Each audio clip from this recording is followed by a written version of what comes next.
Our speaker's lecture is copyrighted, therefore please obtain permission from Sarah if you want to reproduce any of her information. Okay, so tonight I'm excited to introduce Sarah Waits, who is the research archivist at the Archdiocese of New Orleans. Sarah received a certificate in archival studies from LSU, her master's degree in history from UNO, and a bachelor's degree in history and creative writing from LSU. Sarah previously worked at the Amistad Research Center, the National World War II Museum, and the Herman, Grima, and Gallier Historic House Museums. Sarah is the former president of the Greater New Orleans Archivists Organization. She has lectured on Catholic archives and research at conferences nationwide, and recently received grant funding to scan and index some of the oldest sacramental records in the Archdiocesan Archives related to enslaved individuals. And Sarah is a licensed tour guide and enjoys leading history-focused walking tours in the French Quarter. So if you have visitors, hit her up. So, Sarah, welcome.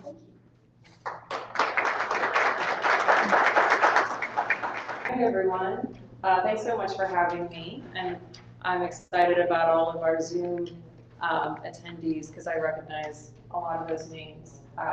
As the research archivist at the Archdiocese, we handle a lot of genealogy requests for individuals, and I have some repeat offenders in the room.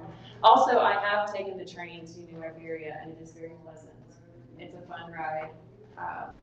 And you know, being on the train is like half the, it's way more interesting than driving on Highway 90.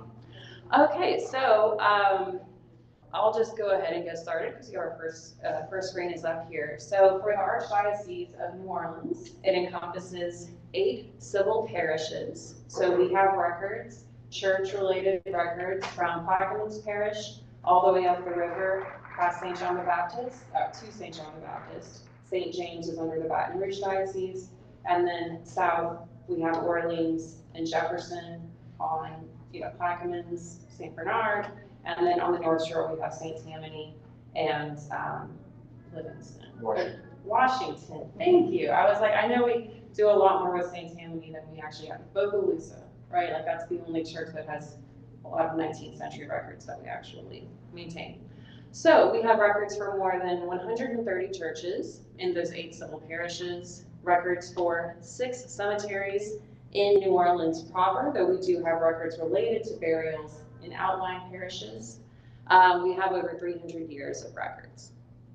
So after the Good Friday fire in 1788, the Bishop Cirillo of Barcelona required that all records must be maintained. And so we basically created a cathedral archives.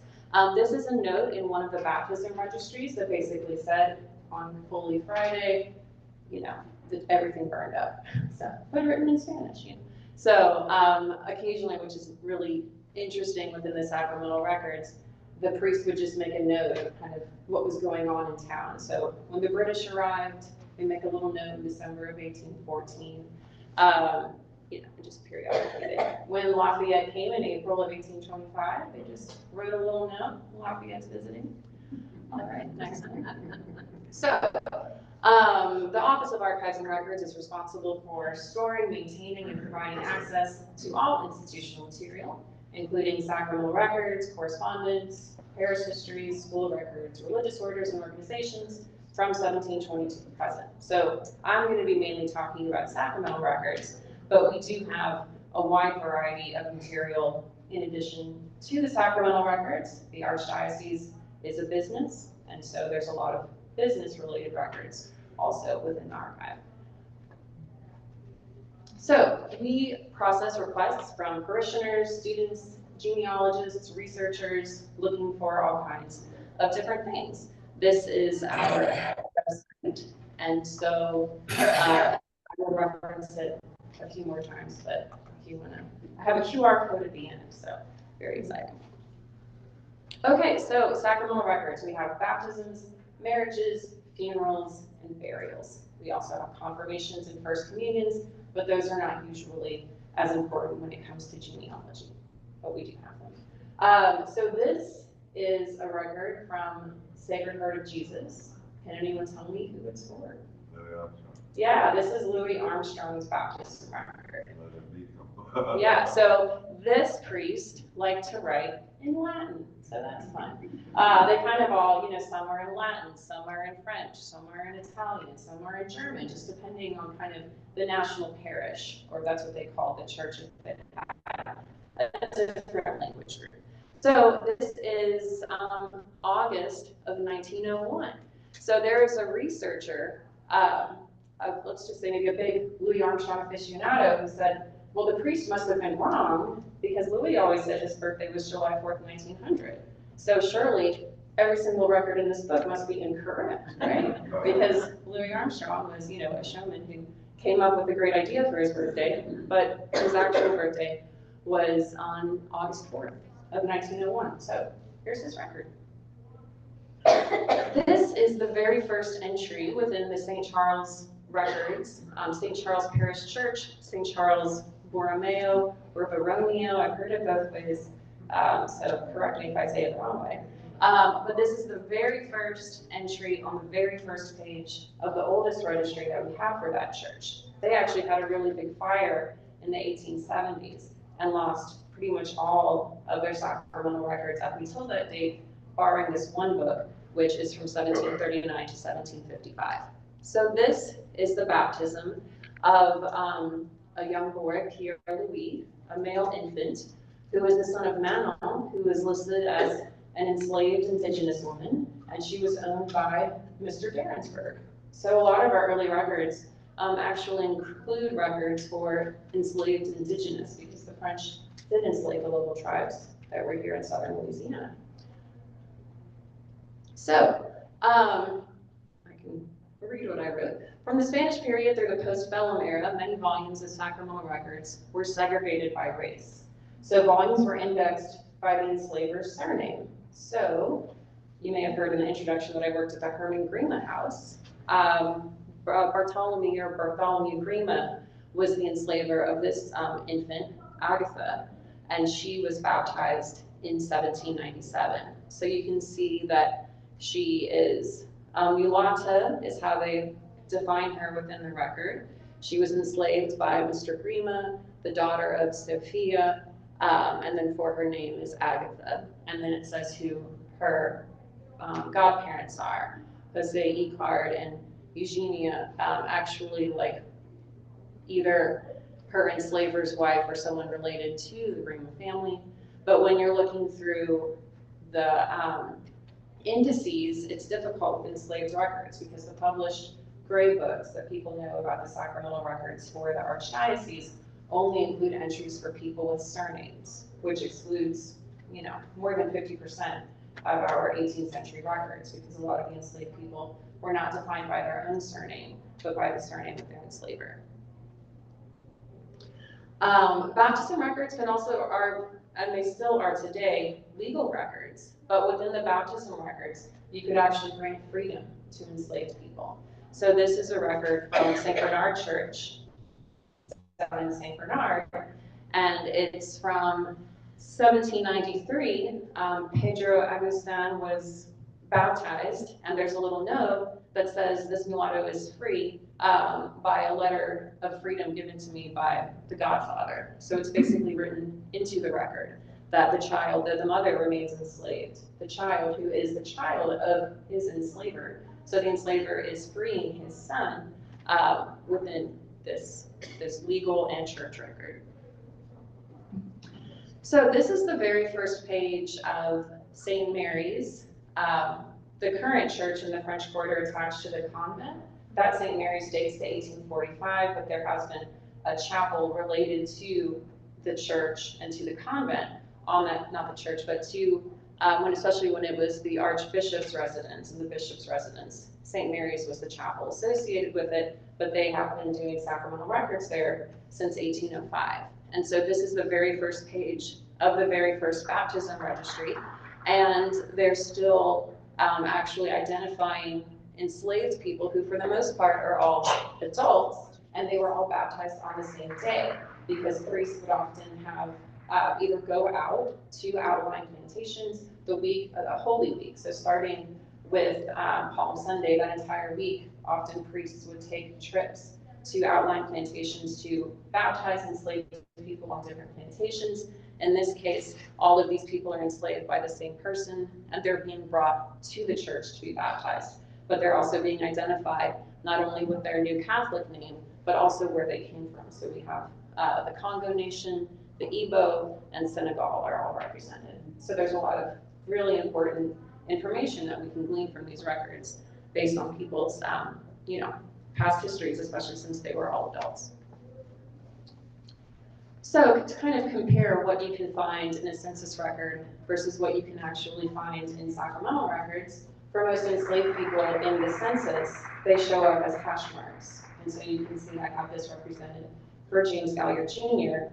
from the 1860 slave schedule. But he has 4 enslaved people on his property, and they are identified by age, by sex, and by color. So black or mulatto, male or female. But 2 of those enslaved women had children who were baptized at St. Mary's. And so this is the baptism record for one of those children, Felicity, who was the daughter of Julien, who was enslaved by Gallier. And so that all that information is within the record. But if you're just looking at how it's identified, the baby's name is Felicity, and the enslaver is Gallier. The child did not have the surname Gallier. This is an example of a marriage record. So this is, can anyone tell me who this is for? Yeah, this is Marie Laveau and her first husband, Mr. Paris. So of course, when everyone sees the tomb and they wonder why it says the Paris, right, Widow Paris tomb, it's because that was the surname of her first husband. The marriage record itself gives just a ton of really great information, not only about Mr. Paris and his parents and where they're from, but also for Marie Laveau and the names of her parents, how long they've been living in the city. And then you can also find a ton of information in these records based on who's showing up as a witness, and sometimes you'll have all of their signatures on the record as well. In this case, it's just Père Antoine who's writing it. Another interesting thing about this is that they were married in 1819.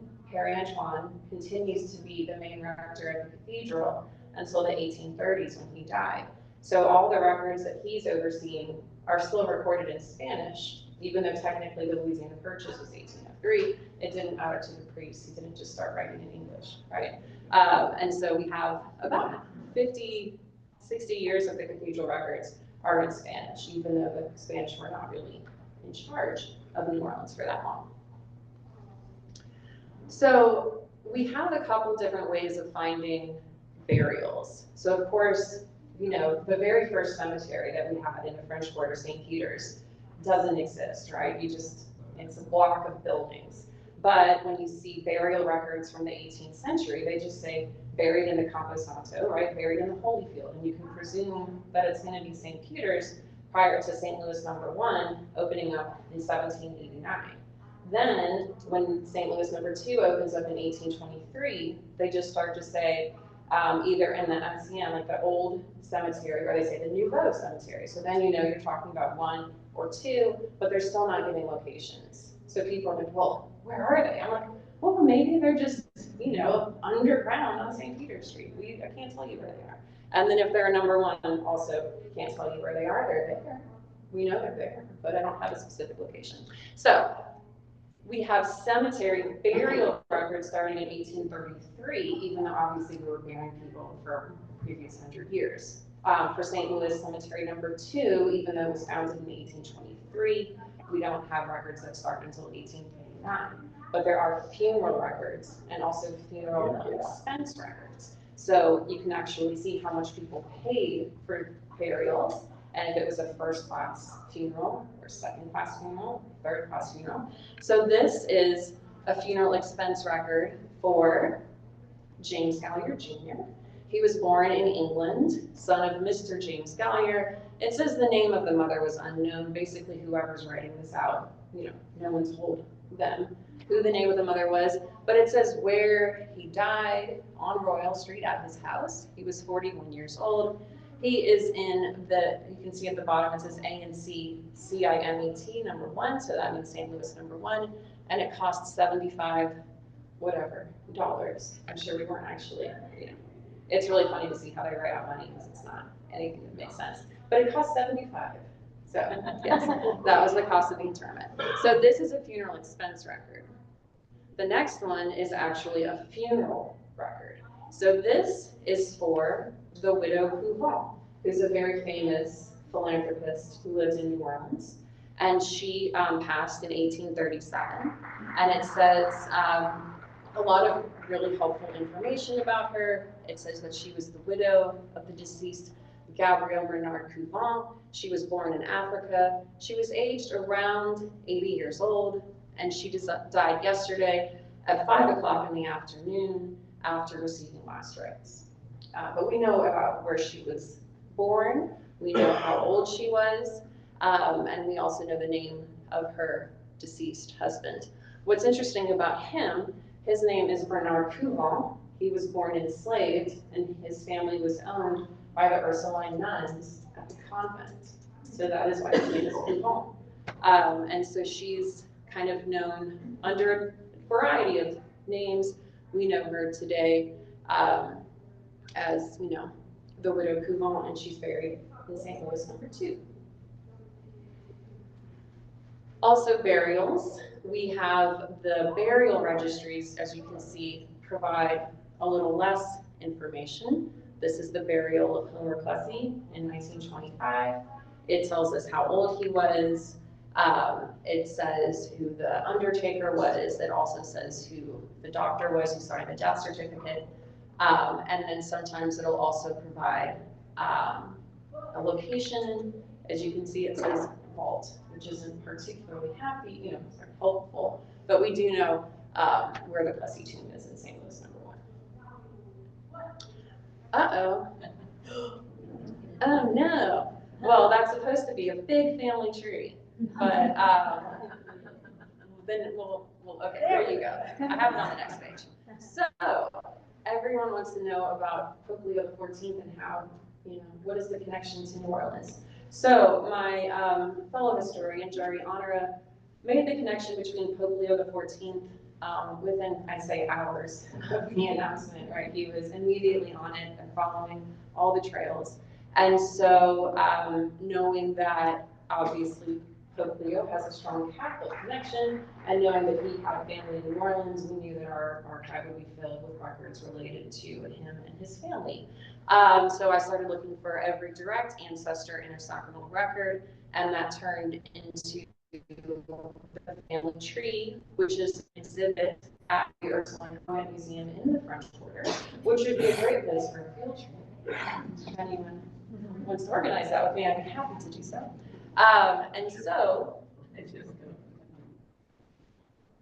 the first record that we found that really kind of started the conversation and started the search was for his maternal grandparents, Joseph Martinez and Louise Bacquier, who were married at Our Lady of the Sacred Heart Church, which no longer exists. It was located on Claiborne Avenue at Annette Street. It later combined with another church, and then a new building was constructed for that combination parish, St. Boniface, on St. Bernard, just a few blocks from Claiborne. All of that was shut down in the 1960s, and now all of those records are kind of related to Corpus Christi, which is founded on St. Bernard in the 1920s. So, family search, I know all of you guys are familiar with family search. That's my go-to research when I'm trying to kind of narrow something down. Sometimes people will send in requests and they'll just say New Orleans. I'm like, that is not helpful. I cannot find someone in New Orleans, right? We need to have a neighborhood, we need to have a street. And so I'll use family search to kind of find people on census records, put them in a neighborhood, and then start looking within the churches located in that area to see if I can actually find a record. So, looking for Louise Martinez, right away on family search, it's kind of telling me some information about the census, death records, birth dates, spouses, residents, names of children. So I know I'm on the right track to start going back further generations.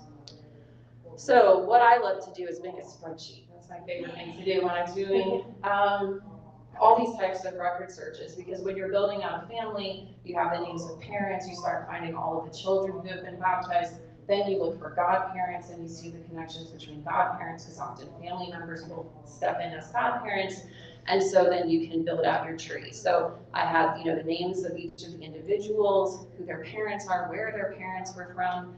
Did we have a baptism? In this case, you can see in yellow that meant that we actually had the record in our archive. In purple meant that we had the marriage record, and in gray meant that we actually had the burial record. So this is just a snippet. It was much larger. I actually just added some names to it Friday. So still kind of going a little bit further back. One of the real fun things that I learned related to the Martinez line, we saw Martinez as one of grandparents.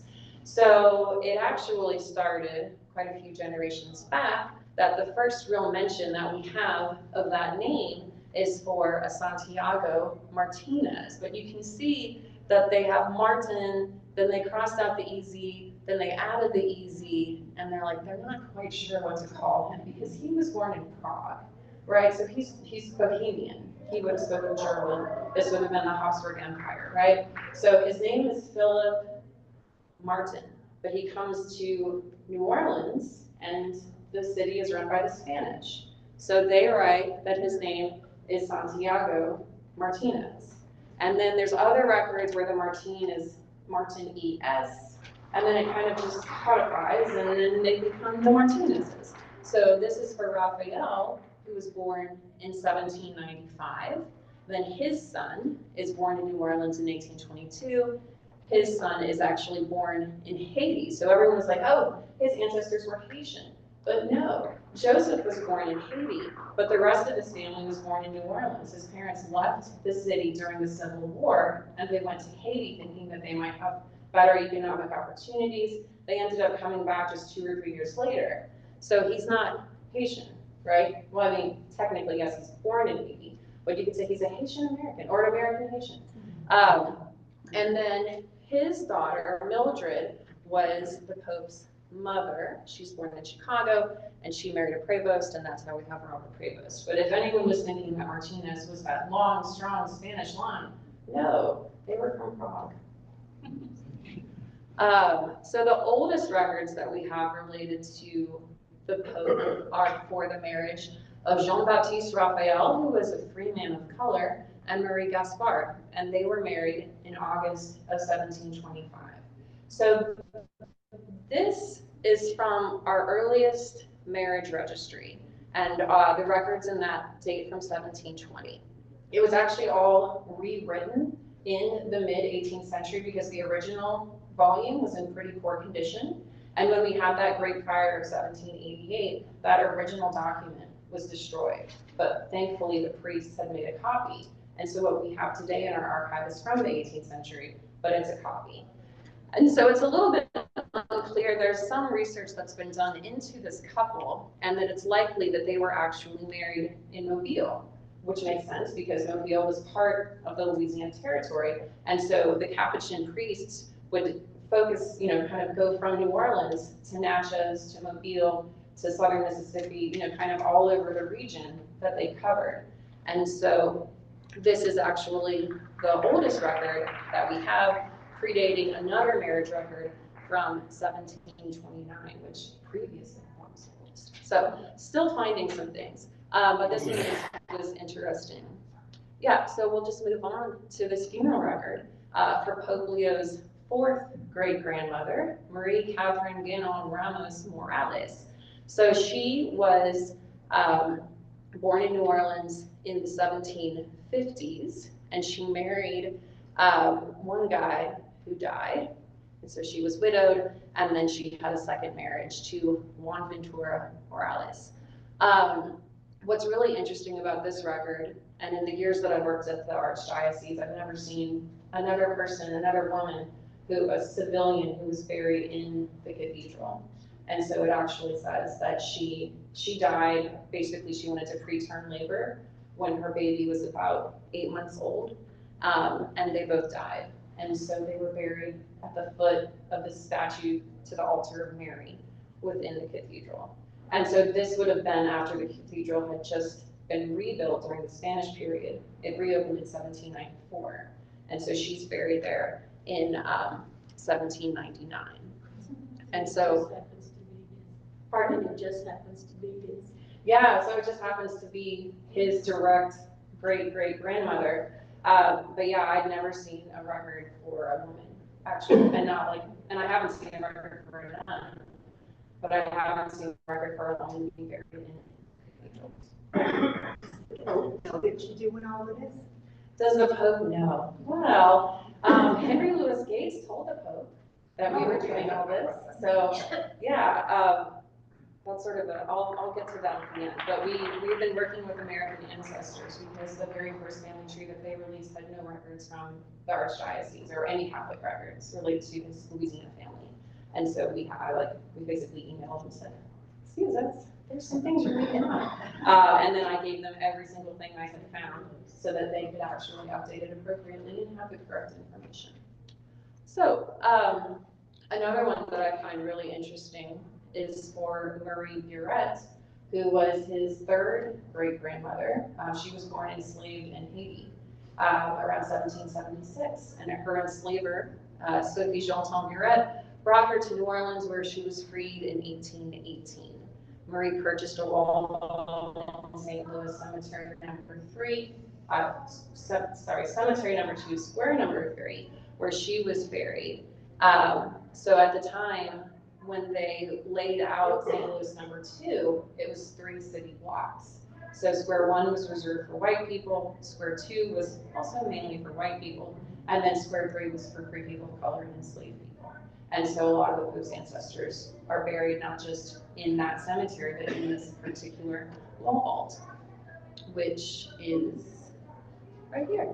So her daughter, Marguerite Cabinet, is buried there. Her grandson, Jacques Martinez, and her great-granddaughter, Odalie Martinez, is also buried there. And there might be some more recent 20th century burials. I only looked in our records up until the late 19th century, but these are people that I found there. So this is sort of a close-up of the family tree. Yellow text means that we actually have the record in our archive. White means that I was able to verify the information. So for example, for Louis Lamel, we know that he was baptized, but since we don't actually have that record, that's held by the Baton Rouge Diocese. So I didn't put it in yellow because we're not the record keeper. But all of the ones in yellow are mean that we have them. So I've made the tree for 53 direct ancestors. So that's not aunts, uncles, brothers, sisters, whatever. This is just parent, right? I'm sure there's a proper term for it, but direct. Yes. Go back to the other one. Yeah, so everyone on the tree is mentioned within the sacramental record. So I know when the Pope ancestry came out, they were tracing them back to the 1500s, the 1400s. We chose not to do that because we really just wanted to focus on the records that we actually have in our archive. And so if a parent is mentioned in a marriage record, they're doing way more fun than us. So yeah, if a parent is mentioned in a marriage record, they get to be on the tree. But other than that, I didn't take it back further because other people can do that work. We really wanted to focus on the treasures that we have right here in New Orleans. So, if you're looking into records, we have a lot of our 18th century records are digitized and available on our website. So we have records for the cathedral, for St. John the Baptist in Edgard, for the Royal Military Hospital, and the St. Charles Church in Destrehan. And then we also have all of our indices, which are the published index records up until 1830, are on our website also. And then if it's for a record that's after that, you can submit a genealogy request. If you're not entirely sure what you're looking for, you have some information, but you're not, send me an email. Yeah, I'm happy to help. Or you can call our office I answer the phone, and I return voicemails. So, yeah, very good at that. Yeah, and then I think on the very last one, we have a QR code that goes straight to our archives, genealogy. Yeah. One thing I'd like to mention to people who may be members or who might think about joining our organization, for many years, one of our former presidents, Jack Belson, was also the archivist, research archivist at the Archdiocese. And over the years, our society published in Genesis the indices to many of the churches throughout the city.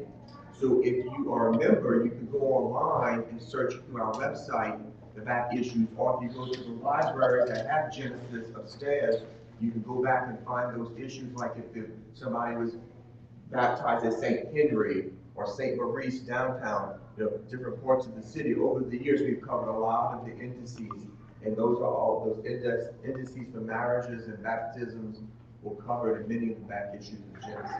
Yeah. Genesis is a very valuable tool. That's a great resource. And then if you know exactly the church, then you can tell them precisely where to look. And yeah, which certainly makes it easier, to find people. But yeah, did you guys have any other questions? Yeah. Why did you stop printing the sacramental records? Yeah. Just like on a. So mainly get something and it's gone. Yeah, so we didn't make, you mean like the index books, the grade books? We stopped at 1830 because at that point in time, there were a number of churches that were kind of a manageable amount. And then there was a real church building phase in the 1830s, 40s, and 50s that really like tripled and quadrupled the number of churches that opened up in New Orleans. So you could probably, a book this size could fit maybe 3 months of the actual records that would need to be included for all of the baptisms, marriages, funerals. You think about the size of New Orleans in 1850, one of the largest cities in the United States, 40, 50 churches, in the region that we would have records for. So it just became like an impossible task to actually have all of that information bound and printed. So do you have an idea when somebody was born or married or whatever, what's the charge to look up a record? Yeah, so a genealogy research request is based per sacrament, so either baptism or marriage or burial. It's $20, and that includes a certificate extract as well as a scan of the original. So you can actually have, if it's signed by people, you get their handwriting, you get their signatures, however the priest wrote and recorded it, that's the information that you receive. And so you're not sure of the date, what do you do? So if you're not sure of the date, how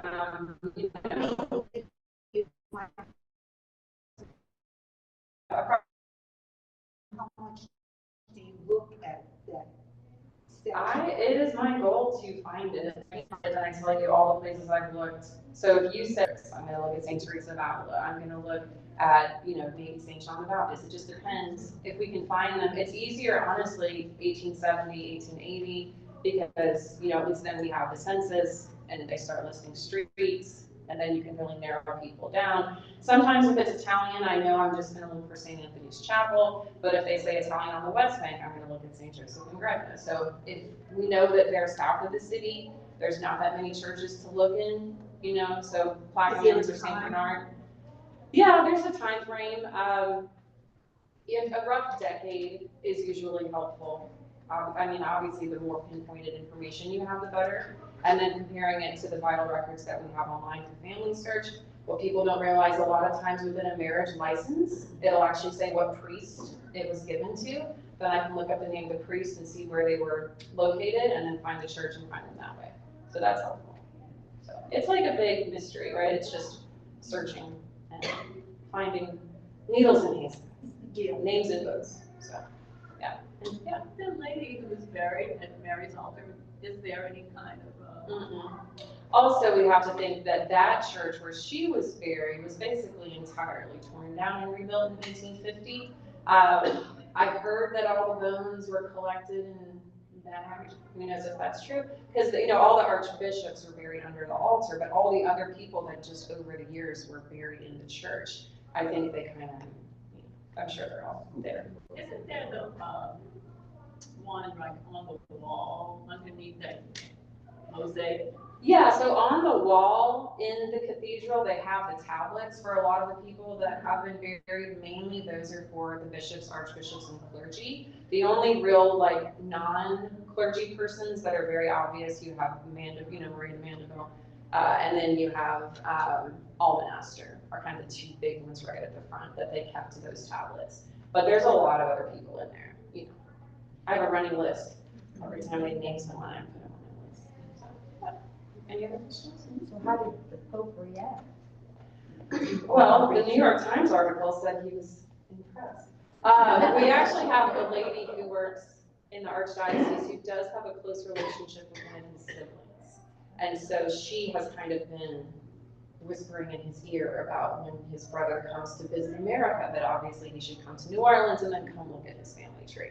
So, Well, I think I read a recent article that he finally acknowledged, or he talked about in an interview with a group, and I can't remember, it might have been something Jari posted, that where he acknowledged his African background because his family had passed, Yeah. moved to Chicago, and they grew up unknowing of their background. But now that he knows the information, it was the first interview in which he actually talked about it or mentioned it. So I think he's getting more. Yeah, I mean, I think it's a real shock if you're, if the international media is telling you something about your ancestry. First of all, he's just been named the Pope, so I think that's a little more shocking. Yeah, I mean, and probably the Vatican had done their own research, but it wasn't necessarily out in the public, right? So I think that, and for the family too, the interview you read the day after the announcement, they're like, well, you're not sure. And then, as they're kind of understanding and being told all this, but also the number of things I've seen on the internet where people are making their own Pope family trees, and it's going off in these very interesting, I'm like, how did they get from there to there? Because I have it very clearly in this record, because people aren't using records, they're just naming dates and locations, and they have no sources at all. And it's like, Are they making it up, or you think it's real? Oh, I mean, I know this is real. What they're doing, I'd say it's not real. If you have no sources, you can't attach to any of these people that you created, then I'm sorry, that's not really how it works. I read someplace where someone stated his ancestors were from the Canary Islands, but everything you showed. I haven't seen that connection. There is, a Canada connection, which makes sense because the French who went to Quebec, and then from Quebec came down. But he has other Spanish lines too. He does, but there's another Spanish line on the dad's side. This is only the mom. This is just the maternal line because that's the Louisiana connection. I know that there's the whole Cuba connection that goes way back, and Cuba back to Spain, going back centuries. But that's not the maternal stuff that we have here. So. He has Acadian lines too. Yeah, so the Lamels. The Savoy family, he has Acadian. Yeah, so there's the Savoys and the Lamels that are there. Yeah. What about cemeteries like St. Mary's, which were Catholic cemeteries, and they've been taken over by the city? Yeah. Carrollton 1 and 2. So St. Mary's. Do you have any of those records? So St. Mary's,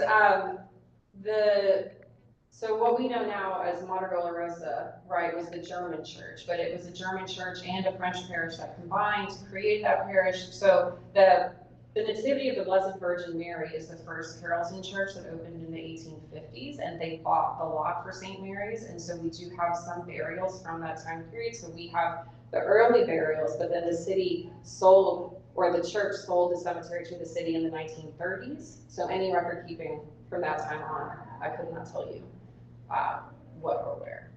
But it's interesting too, for Holy Name of Mary was St. Bartholomew. They have the cemeteries kind of in the back of, Algiers. And so we have some burial records, but then when it became a city, now it's the, what is that? It's McDonough cemeteries, but it started out as a Catholic cemetery. So it kind of depends on funeral versus burial records. And so we have more funeral records. So people are always asking about current relatives in Edgar, and it's, well, we don't have, the church still maintains that cemetery. I have burial information up until the 1930s, but anything beyond that is held by the church. And, so if people, sometimes people think that we have current records.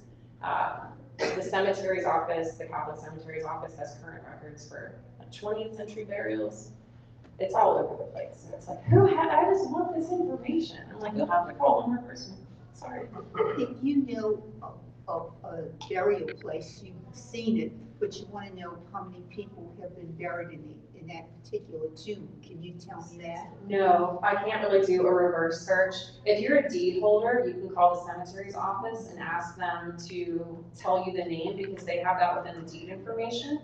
If you can tell me all the people you think might be buried there, then I can look at the burial records and see, but sometimes they don't give a location. Sometimes they'll say, the family name and they'll say Coping. Sometimes they'll just say St. Joseph #1. And then it'll just continue to say that until like the 1920s, and then they'll actually say right hand of the main aisle of the left side of the, But a lot of times I can just confirm that someone is there and I cannot provide a location. You're like, but the name is right there. I'm like, I get it, but they just didn't write it in the book. So, yeah. I had the pleasure of working with Jack Belton, who I went to elementary school with. And in 2003, I received a marriage certificate. And the Irish family, ORR, and there was a question on the bride's mother's maiden name. And back then, you were not allowed to view anything. So from what you just said, if I write to you in reference. Just take a picture of that and email I'll me, give this to you. and then I can just, take a picture of the original and send it to you, and you can decide how the priest wrote it. I have a cousin in Ireland who fluently reads this. Yeah. Because I'm looking at the name, he wrote Cena, it's Sarah, because of the ends. Yeah. Like They can be complicated. Yeah, so we get a lot of people trying to get their Italian dual citizenship, and they want to argue with me about how the priest recorded something. And I said, this is the historic record. We do not amend, we do not change. I'm sure the Italian embassy will hear this with grace. And so I give them the original, and I'm like, if you want to argue with a letter and I can see what you're saying, I'm happy to change it. But if he went by John and this is like Giacomo, like I'm not putting John on it because that's not how it was There's a originally. question mark behind it, so I guess that means he's not sure. Yeah, he may have had, because they can be kind of difficult to read. So is there a form? Just email me. Oh, okay. Y'all are putting the whole name on the certificates now, right? Mm-hmm. Because when I was trying to get certificates in the 80s from the local church, she only wanted to put initials. Well, when everyone in that church at that time had the same last name, that don't work. I asked her for a copy out the book, a photocopy out the book when she started doing that. Yeah, I mean, as an archivist and someone who knows how important all of the details are, make sure that I, replicate the record exactly as it's written. And as I just said, if I wrote an A and you think it's an E, like you have the original, and if you think I made a mistake, I'm happy to change it. Because I do an extract, like what you have in your hand. But yeah, I think it's very important to include all information within the record. If it says that they're a free person of color, whatever it is, like that's very important information and should not be excluded. Are records still being turned over to your? Yeah, so last year when we had the restructuring, there were 13 churches that changed and recombined into different parishes. We ended up with all of those records. So for like St. James Major, for Transfiguration. Say, okay, everybody's records now. We will periodically go to the different deaneries and sort of take in things if they're about 100 years old. But a lot of the churches that have all their records on site, in some cases, like Holy Rosary started in the 1920s, Holy Name of Jesus started in the 1920s. They have all their records on site. We don't have any of their church records. But for the records that have, for more historic churches, then we typically will end up with their first few registries, and then make scans and then give them back, or give them the scan so that the church can be, have information about it too. So, yeah. Well, I just want to see if there's anybody on the Zoom that wants to ask any questions. We just have a few minutes left.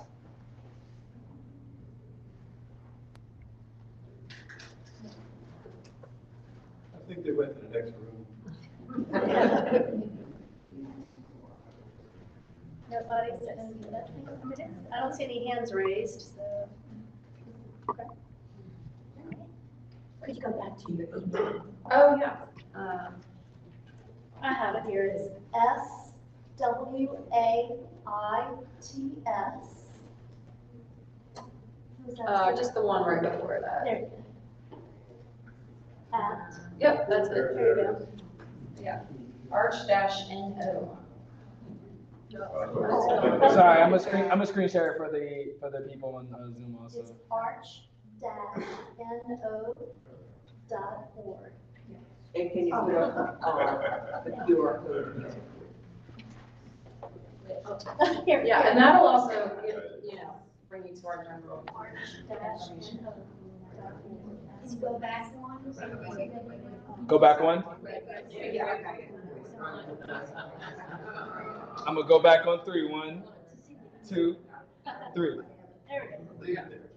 And you can also email me and I will send you the link to our website, so. And what was the link at the very beginning? It's just like nolacatholic.org, which It's is, at NOLACatholic.com/archives. and archives dash and dash records. But also, yeah, you can just email me and I can. You can just Google Archives Archdiocese New Orleans and it will bring you to our hub. Yeah, you had a question? A little bit different topic. Catholic schools, whether they be grammar or high school, especially if the school no longer exists, where would those records be? So we have transcripts for elementary and high school, but not all schools and not all years, and it's very, I can't say yes, we have all of that because we don't. We actually have a very limited number, especially for schools that were still open up until Katrina. A lot of those parochial schools, their records flooded and were never recovered. There were never copies made. People ask for yearbooks. We don't have yearbooks. We don't have information about who you graduated in 1960 with. We just don't. We have cumulative records and we have transcripts. Some, but not many. Sometimes we will come up with something interesting and maybe we do have one yearbook or one class photo, and if it happens to be the year you're looking for, I'm happy to share it. But in general, our school records are pretty spotty. I believe the state of Louisiana is supposed to have copies of all transcripts from anyone who graduates from the state of Louisiana, but that's probably not true either. So the short answer is I usually tell people to look for a Facebook, graduating class or, alumni groups, and often crowdsourcing is better for those types of things. Someone who still has a class photo or has a yearbook that they can share, because we really just don't have much like that. And especially for any schools run by orders, like Ursuline, Sacred Heart, we don't have any of those records because the sisters and the brothers that run those institutions are responsible for maintaining records. There is a question. What about Catholic schools in the 1900s? Same thing, even less that we would have. Ursuline has their own archive, which they actually moved almost everything up to Boston University last year, but they have a pretty good collection of school records.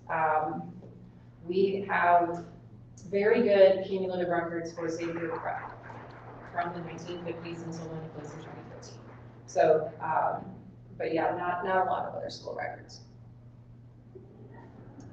But yes, ma'am. Are confirmation records kept? Confirmation records are kept.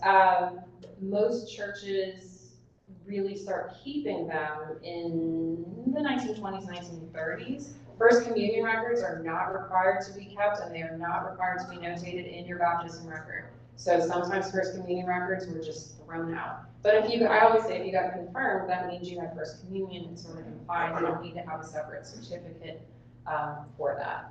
But the oldest confirmation records we have are from the 1780s and 90s from the cathedral. But then there's a big gap for about 100 years, and we don't have them again until the early 1900s. So those are more 20th century records in general. Thank you all.